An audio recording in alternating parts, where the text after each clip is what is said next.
50 kilo அரிசியோட விலை வந்து இன்றைக்கு ரூ. 11,000 11,200 போகுது. ஆனால் நெல்லிட விலை எவ்வளோன்னு சொல்லி சொன்னால் இன்றைக்கு அறுவடை நடக்குது பாருங்கள். நெல்லிட விலை வந்து போகுது ரூ. 6,000 போகுது.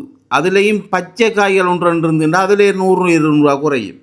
இதில் மில்காராக்களை நான் புள்ள சொல்ல மாட்டேன். ஏன்னு சொன்னால் நெல்லுக்கான ஒரு நிர்ணய விலை வந்திருந்தால் மில்காராக்கள் அதிலிருந்து குறைச்சி எடுத்துருந்தாங்கன்னா நம்ம புள்ள சொல்லலாம். உண்மையாவது புள்ள தான், அவங்க குறைச்சி எடுத்தா புள்ள, நிர்ணய விலையோட குறைச்சி எடுத்தா புள்ள.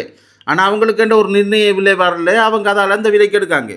இதில் அரசாங்கத்தையும் புள்ள சொல்லலாம். ஏனெண்டா அவங்களும் நிர்ணய விலையை வைக்கலை என்று புள்ள சொல்லலாம். ஏனென்று சொல்லி சொன்னால் அரசாங்கம் வந்து 20ஆம் தேதி தான் அரசாங்கத்துக்கு அதாவது அறுவடை டேட் அறிவிக்கப்பட்டது. அப்போ அரசாங்கம் சொல்லியிருக்கு 20ஆம் தேதி உங்களுக்கான நெல்லிட நிர்ணய விலையை தருவோம் நாங்கள் என்று சொல்லியிருக்காங்க.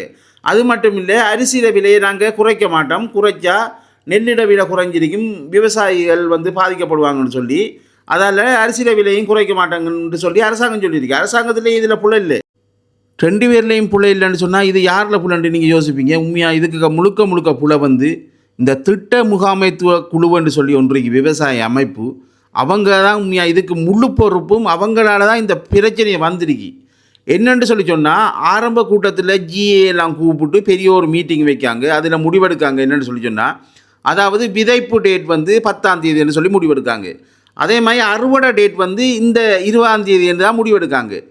ஆனால் அவங்க என்ன செய்கிறாங்கட்டா, அந்த திட்டமுகத்துக்குழு இல்லை இருக்கிற தலைவர்மார் என்ன செய்கிறாங்கட்டா 17ஆம் தேதி வெட்டுறாங்க. 17ஆம் தேதி வெட்டினா என்ன நடக்கும், பக்கத்தில் இருக்கிற வயல்காரன் பார்த்துட்டு இருக்க மாட்டான். ஒரு வயல் வெட்டினா ஏன்னு சொன்னால் அதுக்கு பிறகு காவல் கூட அடுத்த வயலுக்கு, ஏன்னாடா யானை இறங்கிடும், மாடும் இறங்கிடும், காவல் கூடிடும். அதால் என்ன செய்வான், பக்கத்தில் இருக்கிற வயல்காரனும் பார்த்துருக்க மாட்டான், அவனும் வெட்ட துவங்கிறான். அப்படி நிறைய பூமி இன்றைக்கு அறுவடை செஞ்சு கொண்டிருக்காங்க. இன்றைக்கு 20ஆம் தேதி நிர்ணய விலை வந்திருந்ததுன்னு சொல்லி சொன்னால் உண்மையாக விவசாயிக்கு ஒரு நல்ல ஒரு விலை கிடைச்சிருக்கும் நெல்லுக்கு. இன்றைக்கு ஒரு நிர்ணய விலை இல்லாதால் மில்காராக்கள் என்ன விலை வைக்கிறாங்களோ அந்த விலைக்கு தான் விவசாயி கொடுக்க வேண்டிய நிலைமையில் வந்து நிற்கி. அது மட்டும் இல்லை, இப்போ அறுவடை செய்யப்படுறது எல்லாமே நீங்கள் பார்த்தீங்கன்னா 1-2 பச்சை காய் வருது, அது விலை 2020ஆம் தேதி விளையும். அதுக்குரிய மாதிரி தான் விவசாயிகள் விதைச்சவங்க. ஒரு விவசாய அமைப்புன்றது வந்து விவசாயிகளை பாதுகாக்கிறதுக்கு தான் இருக்கணும், ஆனால் விவசாயிகளை அழிக்கிறதுக்கு இருக்கக்கூடாது. ஒரு தலைவன்ன்றவன் வந்து எப்படி இருக்கணும்னு சொன்னால், ஒரு தலைவர்ன்றது மற்றவர்களை பாதுகாத்து அவர்களை காப்பாற்றுறது தான் ஒரு தலைவருக்கு உண்மையாகவே உதாரணம். ஆனால் இது சுயநலமான தலைவர்களை கொண்டு இந்த அமைப்பில் வச்சபடி என்ன செய்கிறாங்கண்டா அவங்க முந்தி வெட்டிது போய் மற்ற விவசாயிகளை பாதிப்புக்கு